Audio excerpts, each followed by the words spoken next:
So you're gonna nix the lights? You're gonna keep the lights off? Keep the lights off? Yeah, it's Professor Griff. Yeah, that's Professor. You definitely want the same look. Graphology. That's graphology. No, because I had those same lights. Yeah, that's graphology. Yeah. All right, thanks for blinding me again. I want to speak about when people have said, and I've heard this among just in general, well, you know, hip hop is dead anyway. What I would try to find out, you know, and ask them, like, you know, why do you feel like hip hop is dead? They was like, because the culture is different. Okay, it might be different, but that doesn't mean hip hop is dead, because you still have your people that, like you said, they have longevity in the business, still putting out hip hop. So, how do you feel about that? As far as when someone says hip hop is dead? I don't like to give my feeling about anything, but what it actually is, I think Nas set that in motion among us, and not that those shots at Nas, but I guess from his perspective, he was looking at it as though if it is dead, then we're the ones. Because when you say that, there's 5 questions that come to mind. Who killed hip hop? Right. What is hip hop? Who killed hip hop? Right. What did hip hop die from? And we could ask a myriad of questions centered around the whole idea of hip hop is dead. The main question is why? And then who has the power to kill a culture? Right. There's a dance that I think that the Russians do. They fold their arms, they be bouncing up and down. And do you know what that dance is called? There's a dance and a tradition and a dance that the Scottish people do when they wear their little skirts, their kilts. Do you know what that is? Nah. There's a dance that Jewish people do when they bring boys from boyhood to manhood. Do you know what that dance is? No. Precisely my point. Right. So if you don't know, then who is somebody to come along and say that hip hop is dead? You understand what I'm saying? Right. James Brown was asked by the government, the Federal Bureau of Intimidation or Investigation, excuse me, to help quell the violence and the rioting in the inner cities. James Brown looked in the camera and said, you calling me to ask me to help stop it? You can't call me to stop something I didn't start. Right. So when someone says hip hop is dead, who are these people? You should have stopped them right there and asked them a couple of questions like, what is hip hop? For you to say it's dead. If hip hop is based on the 4 fundamental elements of the universe, earth, air, fire, and water, and if that produced the griot, which gave birth to the MC, if that produced the djembe, which gave birth to the DJ, if that produced hieroglyphs, which gave birth to graph writing, if that produced ceremonies and rituals where we danced, which was sacred geometry, which gave birth to breakdancing, then who the fuck could come along and say you can kill that? You can't kill that. Right. That's a spirit. That's a vibration. Right. Nah. All right. As far as, like, I know that you've been awake, but I wanted to ask you, as far as consciousness, and how you said, you know, how you put living things in your body, and, you know, things of that nature. If you had to, I don't want to say describe your level of consciousness, because again, that'll be like beyond, but how would you explain as far as what made you evolve to, like, you know, just say, hey, you know, like, where you're reaching other people? Like, I mean, you know, you could reach it through your music, you know, through the music regardless, because everyone knows and loves Public Enemy, everybody. But well, not everybody. I'm just saying, everybody. I haven't seen a hater. You know what I'm saying? So my thing is, you know, you guys like the KRS-Ones of the world, everybody, you all had always had like that type of music that was just like, this is what we stand for. So with your... Hold on. I'm laughing because some of your questions are so... Directly to you? No, they just... When you say you've never seen a hater, I'm just saying, I mean, I'm talking about as far as like in our if you read about what they thought about Public Enemy, right? Oh my God. I mean, I've been shot at, house burned down. So when you talk about you haven't seen a hater, oh, please. But anyway, ask your question. No, I'm just saying, you know, as far as like, in other words, what made you just come to where you began to lecture and try to get those people that are asleep to wake up and see what's really going on, like through your books, through your, you know, your words as far as your lecturing is concerned? Well, just a bit of history that might come out in the Public Enemy movie. I was doing this before Public Enemy. Okay. This is not something that Public Enemy made. Right, right. This is the ingredients that made Public Enemy. Right, right. Right, so it's something that you just feel feel obligated to do. Okay. The thing that drives you and your crew to come want to do something that's very vitally important by getting these things on record, and y'all are part of history now. Right. Y'all become part of the fabric of the evolutionary story of griots and hip hop heads and activists and that kind of thing by just doing this interview. Right. You understand me? What drove you to get up this morning and do that and not call me and do that? Look, you just came for me on the sneak. You just came for me on the sneak.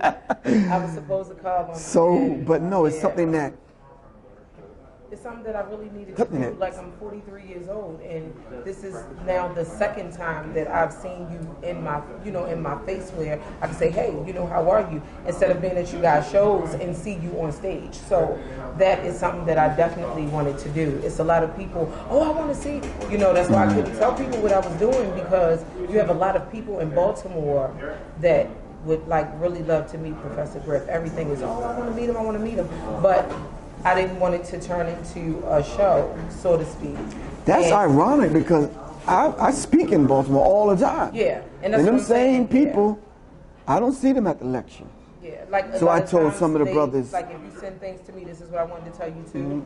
I'll start putting things on my Facebook page and on our radio, because it's a lot of things that people are not open to seeing right now, because it's like, well, when was he here? Like, I found out you were here a lot because we saw your lectures. I never knew that you were here. That's what some people do. They'll look at the lecture and they'll be like, he was right down the street. Right down the street, like when you were at the Blacks and Wax. I'm like, wait a minute, that's not far from me. Why nobody said anything? So again, you know, I want to tell you personally, I would be the one to actually make sure, because if the flyer you just sent me, I sent it to someone else, and I was like, look, you know, he's going to be here. You know, and well, that's good, because I'm gonna be here in a couple of weeks. Yeah, so that's what I want and I'll give you that information. Just to let them know, because I just feel like that's something that people need to know, that is in our, you know, in our, not so much even in our time, but people, like when I bring my nephew, you know, so he can see that there are real people, you know, because his question was, how do you meet so many people? And again, I'll say it for the record, I network. I don't need anybody to ride their skirt tails or coattails or anything to get to who I want to get to. You know, and that's the biggest thing. But I just wanted to, you know, thank you, because I'm sure that you shed a lot of light on a lot of different things for people that are and were in the dark. And you know, whenever you do your lecture and things of that nature, when you're back here, then I'll make sure that I'm there so that I can show people that you're, you know, physically here as well. And on Father's Day, we're going to talk about fear of a black planet. From 3 different perspectives. Supernova Slum, Queen of Forward's son is going to be speaking. Myself and Red Pill. And we're going to talk about the fear of a black planet, because when you're talking about decoding symbols and getting people to understand just the symbols that are around us that affect our energy centers, you understand what I'm saying? Once we know about this, then these people that have this ingrained subconscious fear of us have more to worry about. Right. You understand? Because now the cover is being pulled off of them. Exactly. Yeah, so that's what right. So a lot of people, again, you know, they'll be able to see, you know, everything as far as like the topic that you're discussing and everything that you want to talk about, to bring it to the forefront for people to just be able to see it. So exactly. I just wanted to make sure that I made that clear. All and, right. that's basically it. I just wanted to really thank you and tell you I really appreciate you taking your time no out problem. in the morning and things of that nature. I thank you. All right, give thanks. All right. And I'm going to get to speak to the owner of the Grub Factory so he can, his name is Free, so that he'll be able to plug in the business. Yeah, well, he got some customers right now. So we'll be back to do that as well.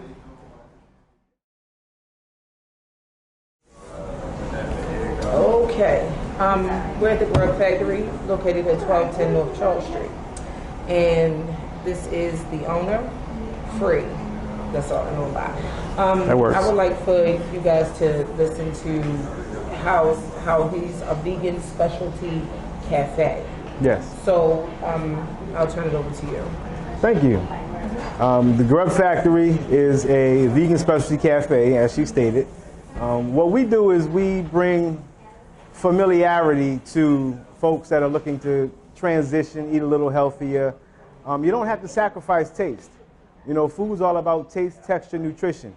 Often we go taste and texture first and worry about nutrition later, but here we try to keep it a balance. It tastes good, it feels good in your mouth, and it's good to your body.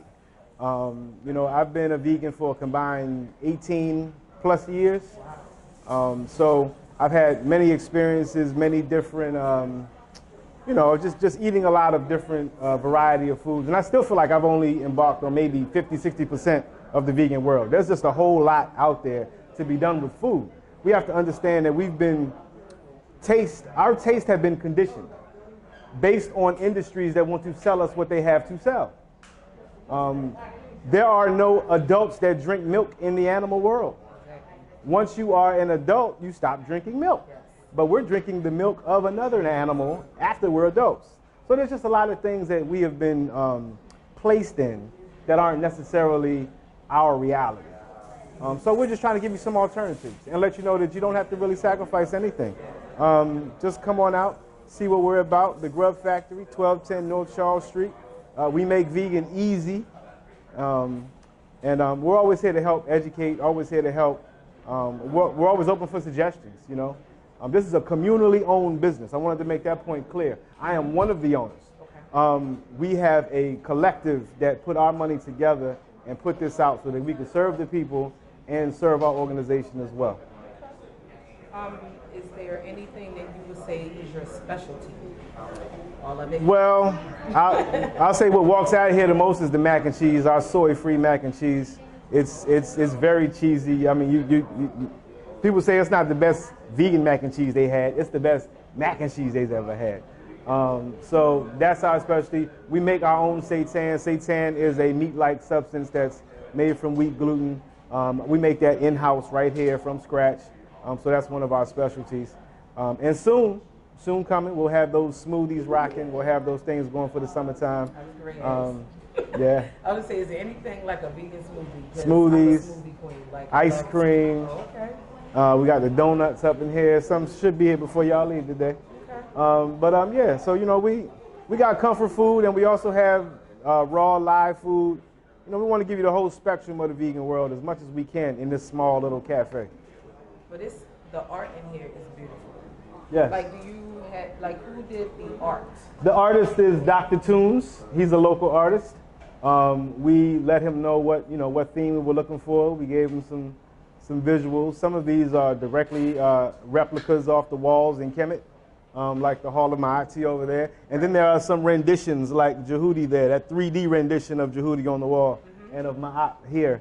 So we wanted to keep an ancient feel with a modern flair. Yes, and you know, we're all about our culture. You know, culture, food is culture. You know, music is culture. You were talking to Griff. Everything is culture, so we want to make sure our culture is represented in what we do. Right. Okay. What are your hours? We're open 8 a.m. to 7 p.m. Monday through Friday, and we open at 9 o'clock on the weekends. We close at 1 on Sunday. We just do brunch, 9 to 1 on Sunday. Okay. But we felt there was a missing element of a vegan breakfast that was available, and we do breakfast all day, every day. I was going to ask you, so you do breakfast all day? Yeah, so French toast is another one of our specialties. The French toast is bomb. Yes. So yeah, you know, come on out, give us a try. Read the reviews. You'll see that people really enjoy the experience. You see a lot "I'm not vegan but" comments. Yeah. That, you know, the food is really good. We think the service is really good. The environment, the atmosphere is very good. Think it smells good in here. You know what I'm saying? Yeah. Okay, let's talk about the eye shea water. Eye shea water, yes. Let's talk about it. Let's talk about the eye shea water. Eye shea water was introduced to me by Professor Griff. As I understand it, it's out of Pittsburgh. And it's alkaline. It's naturally alkaline. You have some alkaline waters that are made alkaline by a machine. This is a naturally occurring with a pH of 7.8 to 8. So it's good for your body. If you know that the acid-alkaline balance, you know that cancer cannot live in an alkaline environment. So we want to flood our bodies with as many alkaline foods as we can find, drink as much alkaline water we can find so we can stay healthy. Right. Okay. Because I could be drinking a lot more eye shea water, but I'm 43 years old. Some people say I don't look 43 really years don't. old. You don't. But it's all about Like what we're putting in our bodies. Exactly. This guy right here. Exactly. Look, he's gonna be awesome. Like when I got gray hair and I'm still tripping, so it's like it's all right. Black still don't crack. I know that's my saying all the time. Black don't crack. That's what's and up. that's true.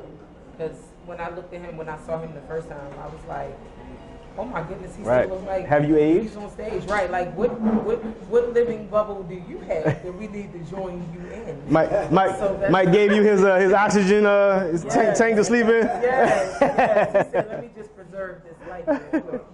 Yeah, that's what I was wondering, because when he said that you had opened the cafe, open Mother's Day, right? Yes, open Mother's Day. So again, your hours are 8 to 7. 8 to 7 Monday through Friday, 9 to 7 Saturday, 9 to 1 on Sunday. All right. Thank you so much. Thank you. All right. Grub Factory.